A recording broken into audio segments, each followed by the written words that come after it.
এখন তো ব্যাংকের টাকা নেয় না, টাকা তো যায় আপনার চেকের মাধ্যমে অ্যাকাউন্টে ঢুকে যায়। এখন আমার সরকার হলো বিসমিল্লাহ বাংলাদেশ জিন্দাবাদ, আর ওটা ছিল জয় বাংলা জয় বঙ্গবন্ধু। তখন আমাদের যুদ্ধ ছিল প্রথমে অস্ত্র ধরে জয় বাংলা। দেখেন, আমি একটা মুক্তিযোদ্ধা কমান্ডার, আমার মুক্তিযোদ্ধা সমিতি আছে। আমার বিগত দিনে আমার সভাপতি সাহেবের যে সমিতিতে ছিল, বিগত সরকারের আমলে বঞ্চিত ছিলাম, সেই সমিতিতে আমি উদ্ধার করে ওই সমিতির আয় ব্যয় দিয়ে আমি উৎসব দিয়ে আগে চলি। সরকার কোনো অনুদান দিয়েছে কিনা আপনাকে? সরকার এই পর্যন্ত অনুদান দেয় নাই, তবে আজকের একটা আশ্বাস আছে আমাকে কিছু সরকার দিবে, মানে এই আশা মন্ত্রণালয় একটা চিঠি গিয়েছে।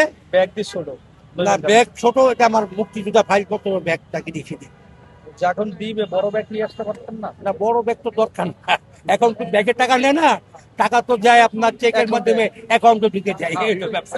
কয়টা অ্যাকাউন্ট আছে আপনার? না, আমার অ্যাকাউন্ট এখনো করি নাই, ইনশাল্লাহ সামনে থেকে এটা অ্যাকাউন্ট করবো। এটা আমার ব্যক্তিগতভাবে অ্যাকাউন্ট নাই, আমি করবো ইনশাল্লাহ। এখন কিন্তু অ্যাকাউন্ট করা দরকার আপনার। না, আমার মুক্তিযোদ্ধা ভাতা তো অ্যাকাউন্টে আসবে, এটা করতে হবে। আর আমার সমিতির একটা অ্যাকাউন্ট, যৌথ অ্যাকাউন্ট করেছি, এটা আমার সমিতির ইনকামের উৎস। বিভিন্ন চাঁদার টাকা কোথায় আসবে? না, আমরা চাঁদাবাদী না, ধান্দাবাজি আমি করি কোন স্লোগানে যুদ্ধ করছে? না। আমরা তো এখন তো বললে ভুল হয়ে যাবো। এটা তো দর্শক দর্শক বলছে তখন আমাদের যুদ্ধ ছিল প্রথমে অস্ত্র ধরে জয় বাংলা, হ্যাঁ। এর উপর তো কোনো কথা ছিল না। জয় বাংলার বিরোধিতা করেন কেন? না, জয় বাংলা বিরোধী না, জয় বাংলা সম্মান রেখে মুক্তিযোদ্ধার পক্ষে রাজনৈতিক দিক দিয়ে জয় বাংলা যারা বলছে তাদের কি তো পিটাচ্ছেন? জয় বাংলা যারাই বলছে তাদের কি তো পিটাচ্ছেন এখন? ব্যাপার আছে, এই স্তর আছে। এখন আপনার বর্তমানে মুক্তিযোদ্ধার স্তর একটা, হ্যাঁ। পাবলিক কনফারেন্স স্তর আর একটা। আচ্ছা, জয় বাংলা এখন আলাদা হয়ে গেছে। এখন এই দেশের রাজনৈতিক প্রেক্ষাপটে আলাদা ভিন্ন বলা যায়।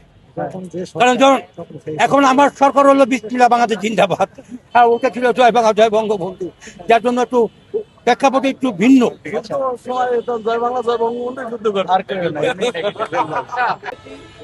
মুক্তিযোদ্ধা হিসেবে আমি রাজপথে ছিলাম, আন্দোলন সালার প্রতি বাসা কোনো যাইতে পারি নাই। এই যে আজকে যে প্রতিদিন খবর যে সাক্ষাৎ দিচ্ছি, এই ভদ্রলোক আমাকে এই উৎসব করেছে আন্দোলন সংগ্রামের মধ্যে দিয়ে। আমি রিক্সা চালিয়েছি মাথার গাম পাড়া ফেলিয়ে, ওরা উৎসাহ দিয়েছে। কিছু বলেন আপনি মুক্তিযোদ্ধা কমান্ডার হিসেবে, ইয়ার কমান্ডার হিসেবে যুদ্ধ করে আজকে রিক্সা চালান, তোমরা তো সবই উপরালের ইচ্ছা, আল্লাহ যা ভালো জানে। যাই হোক, আমরা দীর্ঘ মাননীয় প্রধানমন্ত্রী ক্ষমতা আছে 3 মাস আন্দোলন সংগ্রাম করেছি। 19 বছর শেখ হাসিনা 17.5 ক্ষমতা চালিয়েছে।